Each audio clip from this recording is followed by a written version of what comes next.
नमस्कार दोस्तों, हर हर महादेव, राधे राधे। दोस्तों, आज की कहानी बहुत ही ज्ञानवर्धक है। अगर आपके घर में धन नहीं रुकता है तो नहाते समय औरतें यह उपाय जरूर करें। अचानक धन प्राप्ति होती है। इसके अलावा जो औरतें कपड़े खोलकर नहाती हैं, अर्थात उनके लिए भी खुशखबरी है। मित्रों, एक समय शिवजी महाराज पार्वती के साथ हरिद्वार में घूम रहे थे। पार्वती जी ने देखा कि समस्त मनुष्य गंगा में नहा नहा कर हर हर गंगे कहते चले जा रहे हैं। अगर आप यह कहानी सुन रहे हैं तो पूरा सुनिएगा, क्योंकि आधा अधूरा ज्ञान सही नहीं होता।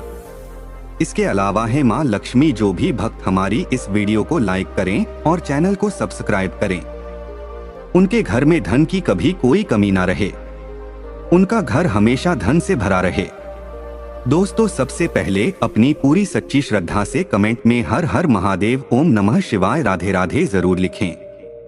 दोस्तों, जब पार्वती जी ने देखा कि समस्त मनुष्य गंगा में नहा नहा कर हर हर गंगे कहते चले जा रहे हैं, परंतु सभी दुखी और परेशान हैं, तब पार्वती जी ने बड़े आश्चर्य से शिव जी से पूछा कि हे महादेव, गंगा में इतनी बार स्नान करने पर भी इनके पाप और दुखों का नाश क्यों नहीं हुआ? क्या गंगा में सत्यता नहीं रही? शिव जी ने कहा, प्रिय, गंगा में तो वही सामर्थ्य है, परंतु इन लोगों ने पापनाशिनी गंगा में स्नान ही नहीं किया है, तब इन्हें लाभ कैसे होगा? पार्वती जी ने आश्चर्य से कहा कि स्नान कैसे नहीं किया? सभी तो नहा कर जा रहे हैं, अभी तक इनके शरीर भी नहीं सूखे हैं। शिव जी ने कहा, यह केवल जल में डुबकी लगाकर आ रहे हैं, तुम्हें कल इसका रहस्य समझाऊंगा। दूसरे दिन बड़े जोर की बरसात होने लगी। गलियां कीचड़ से भर गई। एक चौड़े रास्ते में एक गहरा गड्ढा था। चारों ओर कीचड़ भर रहा था। शिव जी ने लीला से ही वृद्ध रूप धारण कर लिया और विवश की तरह गड्ढा में जाकर ऐसे पड़ गए जैसे कोई मनुष्य चलता चलता गड्ढे में गिर पड़ा हो और निकलने की चेष्टा करने पर भी ना निकल पा रहा हो। पार्वती जी को उन्होंने यह समझाकर गड्ढे के पास बैठा दिया कि देखो, तुम लोगों को सुना सुना कर यूं पुकारती रहो कि मेरे वृद्ध पति अकस्मात गड्ढे में गिर पड़े हैं। कोई पुण्य आत्मा इन्हें निकालकर इनके प्राण बचाए और मुझ असहाय की सहायता करे। शिव जी ने यह और समझा दिया कि जब कोई गड्ढे में से मुझे निकालने को तैयार हो तब इतना और कह देना कि भाई, मेरे पति सर्वथा निष्पाप हैं, इन्हें वही छुए जो स्वयं निष्पाप हो। यदि आप निष्पाप है तो इनके हाथ लगाइए, नहीं तो हाथ लगाते ही आप भस्म हो जाएंगे। पार्वती जी तथास्तु कहकर गड्ढे के किनारे बैठ गई और आने जाने वालों को सुना सुनाकर शिवजी की सिखाई हुई बात कहने लगी। गंगा में नहाकर लोगों के दल आ रहे हैं। सुंदर युवती को यूं बैठी देखकर कईयों के मन में पाप आया। कईयों को कुछ धर्म का भय हुआ। कई कानून से डरे कुछ लोगों ने तो पार्वती जी को यह भी सुना दिया कि मरने दे बुढ़े को, क्यों उसके लिए रोती है। और कुछ दयालु चरित्र महान पुरुष थे, उन्होंने करुणावश उस युवती के पति को निकालना चाहा, परंतु पार्वती के वचन सुनकर वे भी रुक गए।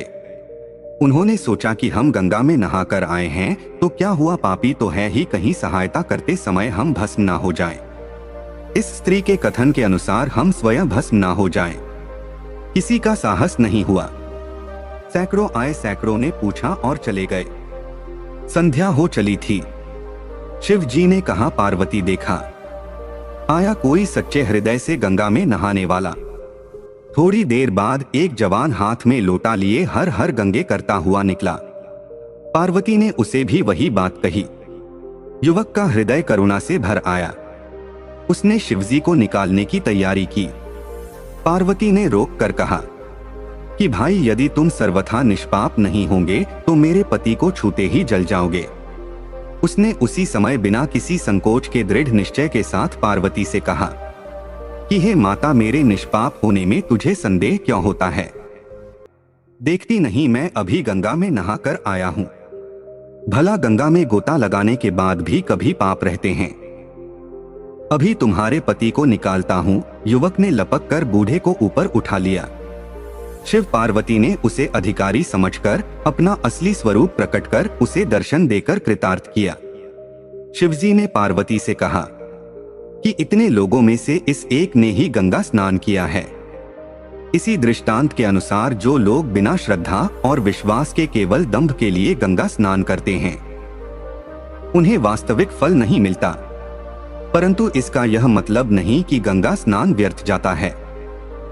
गंगा स्नान का बहुत पुण्य भी है।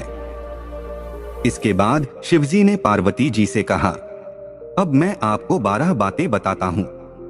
जो भी मनुष्य इन 12 बातों को नहाते समय ध्यान में रखता है, वह कभी भी दुखी नहीं रहता है। उसके घर में माँ लक्ष्मी का वास हो जाता है। उसके घर में अपार धन आता है। घर में कभी भी लड़ाई झगड़ा नहीं होते हैं। उसका पूरा परिवार हंसी खुशी जीवन व्यतीत करता है। तब माता पार्वती ने कहा, हे भगवान, आप हमें वह 12 बातें बता दीजिए। इसके बाद भगवान शिव उन बातों को बताना शुरू कर देते हैं और माता पार्वती बहुत ध्यान से सुनने लगती हैं। दोस्तों, यह 12 बातें आप लोग भी बिल्कुल ध्यान से सुनना। इसके बाद भगवान शिव कहते हैं, प्रिय, यह 12 बातें बताने के बाद मैं आपको एक बात और बताऊंगा जो औरतों के लिए है। जो औरतें कपड़े खोलकर स्नान करती हैं, उनके लिए यह बात बहुत ही महत्वपूर्ण है। तो पार्वती जी, इस बात को आप बहुत ही ध्यान से सुनना। तभी शिव जी अपनी वाणी को शुरू कर और बताने लगते हैं। दोस्तों, शिव जी कहते हैं, स्नान करने से शरीर निरोगी रहता है और मन प्रसन्न रहता है। नहाने से चेहरे की क्रांति और शारीरिक आकर्षण में भी बढ़ोतरी होती है। अगर इस नित्य कर्म के दौरान कुछ बातों का ध्यान रखा जाए तो आध्यात्मिक से भी ज्यादा लाभ पाया जा सकता है। नहाने के क्रम में जिन बातों का ख्याल जरूरी रखा जाना चाहिए, अब उन बातों के बारे में बताने जा रहा हूँ। प्रिय, आप इन बातों को बिल्कुल ध्यान से सुनना। नंबर 1, स्नान करने के बाद लोग शुद्ध होकर पूजा पाठ आदि सारे काम करने के योग्य बनते हैं, इसलिए सुबह को ही स्नान कर लेना चाहिए। नंबर 2, शास्त्रों में कहा गया है कि स्नान करने से 10 गुणों की प्राप्ति होती है। रूप, तेज बाल, पवित्रता, आयु, आरोग्यता, निर्लोकता, तप और मेधा। नंबर 3, लक्ष्मी, धन, पुष्टि, आरोग्य और स्वास्थ्य चाहने वालों को हर मौसम में और हर दिन स्नान करना चाहिए। नंबर 4, शास्त्रों में कहा गया है कि सुबह स्नान करने से पाप का नाश होता है और पुण्य मिलता है। ऐसा कहा गया है कि सुबह नहाने वालों के पास नकारात्मक शक्तियां नहीं भटकती, इसीलिए सुबह स्नान करना ही उचित है। नंबर 5, बीमारी की हालत में सिर के नीचे से ही स्नान करना चाहिए। गीले कपड़े से शरीर को पोंछ लेना एक तरह का स्नान ही कहा गया है। नंबर 6, सुबह की लालिमा जाने से पहले ही स्नान कर लेना श्रेष्ठ माना गया है। नंबर 7, तेल लगाकर और देह को मलमल कर नदी में नहाना मना है। इसकी जगह नदी से बाहर निकलकर तट पर ही शरीर साफ करके तब नदी में डुबकी लगाना उचित है। नंबर 8, जिन घाटों पर कपड़े धोए जाते हैं वहां का जल अपवित्र माना गया है, इसलिए वहां से कुछ दूर हटकर ही नहाना चाहिए। नंबर 9, नदी में 11 या 21 डुबकियां लगाना अच्छा बताया गया है। नंबर 10, पवित्र नदियों में कपड़े नहीं छोड़ने की मनाही है। नदी में किसी तरह की गंदगी नहीं बहानी चाहिए। नंबर 11, नल की तुलना में झरने का पानी झरने से ज्यादा, नदी का पानी नदी के पानी से, किसी तीर्थ का जल तीर्थ के जल से गंगा जल अधिक श्रेष्ठ माना गया है। नंबर 12, गंगा माता का कथन है कि स्नान करते वक्त कोई चाहे जहां भी मेरा स्मरण करेगा, मैं वहां के जल में आ जाऊंगी। इसके बाद शिवजी ने कहा, अब मैं आपको औरतों के बारे में बताता हूं जो औरतें कपड़े खोलकर स्नान करती हैं। शिव जी ने कहा, हिंदू धर्म शास्त्रों में हर एक चीज के लिए कुछ नियम बनाए गए हैं। इन नियमों में से एक है स्नान को लेकर की गई बातें। ऐसा माना जाता है कि आम व्यक्ति को शास्त्रों के नियमों का पालन जरूर करना चाहिए, जिससे घर की सुख समृद्धि बनी रहती है और खुशहाली आती है, साथ में अपार धन बरसता है, माता लक्ष्मी प्रसन्न होती हैं। दरअसल हमारे शास्त्रों में ऐसी कई बातें लिखी गई हैं जिनका हम पालन सदियों से करते चले आ रहे हैं, लेकिन उसके कारणों के बारे में अभी भी पूरी जानकारी नहीं है। ऐसे ही नियमों में से एक है निर्वस्त्र स्नान करना। आपने अक्सर घर के बड़ों को ऐसा कहते सुना होगा कि कभी भी स्नान बिना कपड़ों के यानी निर्वस्त्र नहीं करना चाहिए। अगर हम पौराणिक कथाओं की बात करें तो निर्वस्त्र स्नान की मनाही का एक सबसे बड़ा कारण कृष्ण जी के समय से जुड़ा है।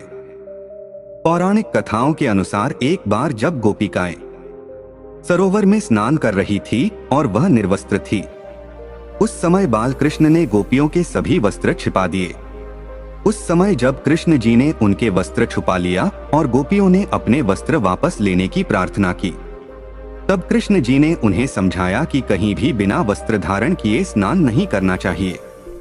इससे जल के देवता वरुण का अपमान होता है।